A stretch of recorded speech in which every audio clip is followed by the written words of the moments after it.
Bonsoir. Enfin non, pas bonsoir, bonjour. Parce qu'il était environ 9 h du matin. Là, je m'apprête à partir dans une vallée au milieu de la montagne pour aller visiter un village très connu pour ses maisons fermières. Je sais pas si ça se dit. Donc c'est parti, je me dirige à la gare. Bon, par contre, il y a moins de neige que prévu. Je pensais qu'il allait y avoir un peu plus de neige. Et c'est vrai que j'aurais peut-être pas l'occasion d'y retourner, donc on va quand même aller voir ça.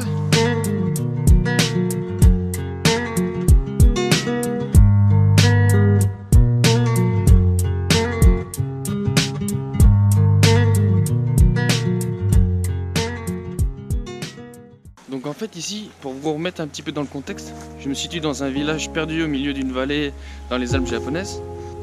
La plupart des maisons qui se trouvent ici ont plus ou moins de 250 ans. Et ce village en fait il est connu parce que si vous remarquez en fait toutes les maisons qui sont ici, elles ont un toit en chaume qui est vachement raide. Et pourquoi ce toit est vachement raide? Petite question du jour, question existentielle, attention. Ça va permettre à la neige de glisser en fait le long du toit.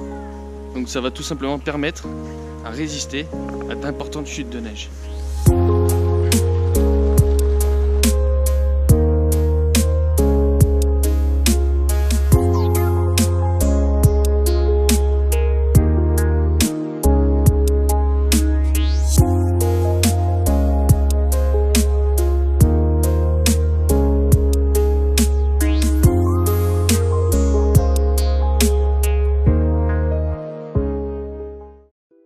Vous voyez ce que je vous disais concernant les toits? Les toits ils sont tellement raides que là ça vient de... La neige vient de chuter. Toute la neige qui va s'accumuler sur le toit, elle va tomber en bas. Ça évitera de se retrouver avec de la neige dans la salle de bain ou dans le salon. C'est un peu con. Regardez ici, on voit bien comment c'est raide. Le toit est vachement pentu. Il faut savoir que ce village il est inscrit au patrimoine mondial de l'UNESCO. Donc ce n'est pas rien, malgré tout. Regardez-moi ça, l'épaisseur du toit.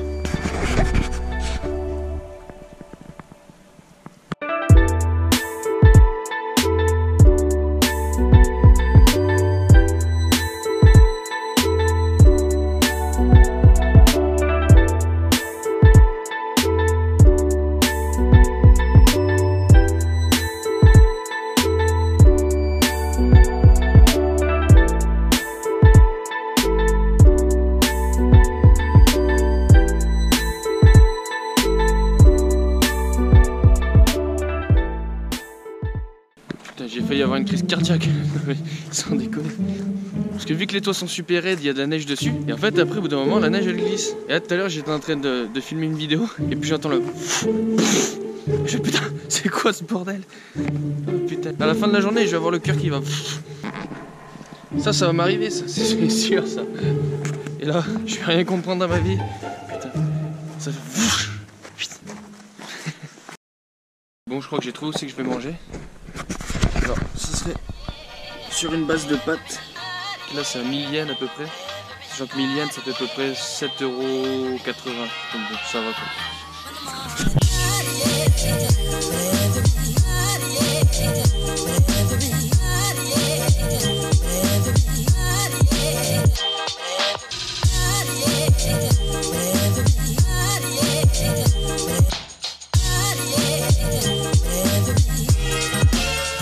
Bon bah j'ai mangé, c'était super bon.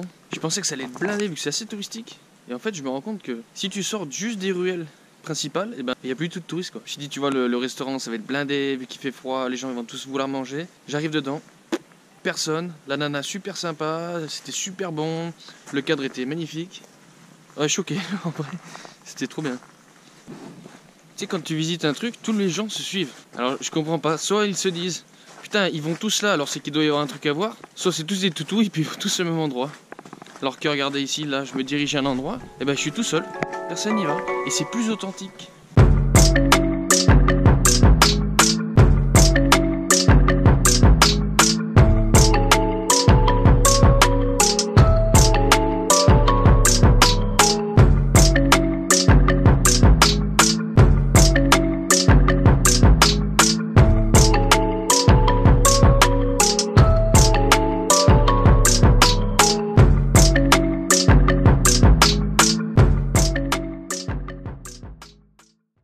Je voulais quand même revenir sur le prix du billet. Ça m'a coûté 4200 et quelque chose yens.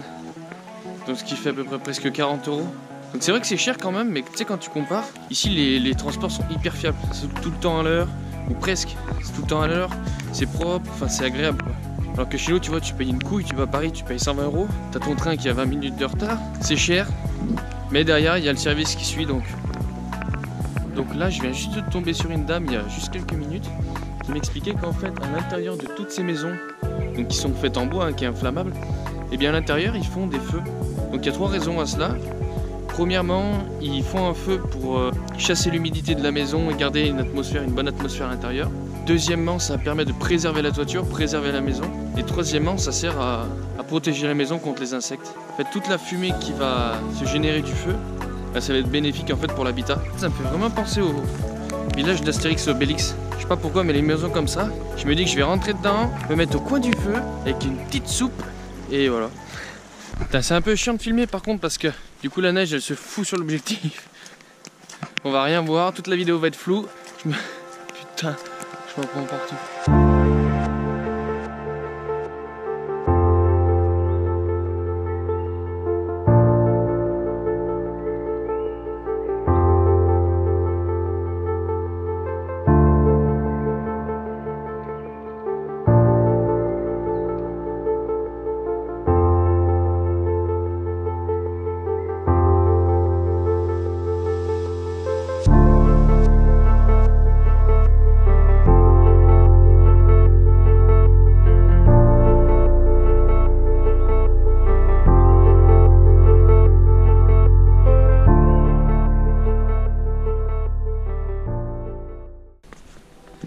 Putain, là c'est cool parce que je sais pas pourquoi mais il n'y a plus personne. Alors par contre, je sais pas combien il fait là mais ça commence à faire froid. Si jamais vous avez l'occasion de venir en vacances au Japon, pour moi c'est un des... Pour l'instant c'est le seul endroit que j'ai fait pendant l'hiver mais c'est vraiment sympa quoi. C'est vraiment...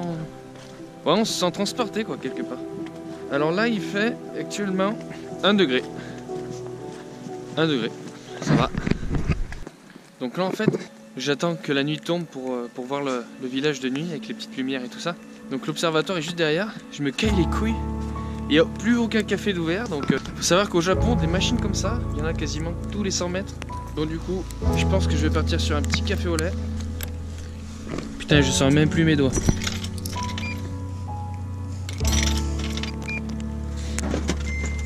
Bon, et là, normalement, ça devrait être chaud.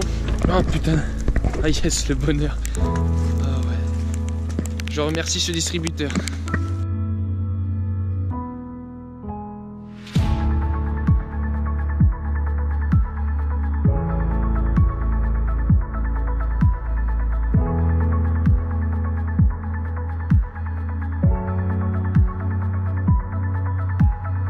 Bon, ça y est. Je viens d'arriver, je suis sorti du bus, je suis KO. J'espère que la vidéo vous aura plu. Moi c'était un plaisir de vous partager ce que j'ai vécu pendant cette journée. Et puis voilà, on se retrouve pour une nouvelle vidéo. Ciao.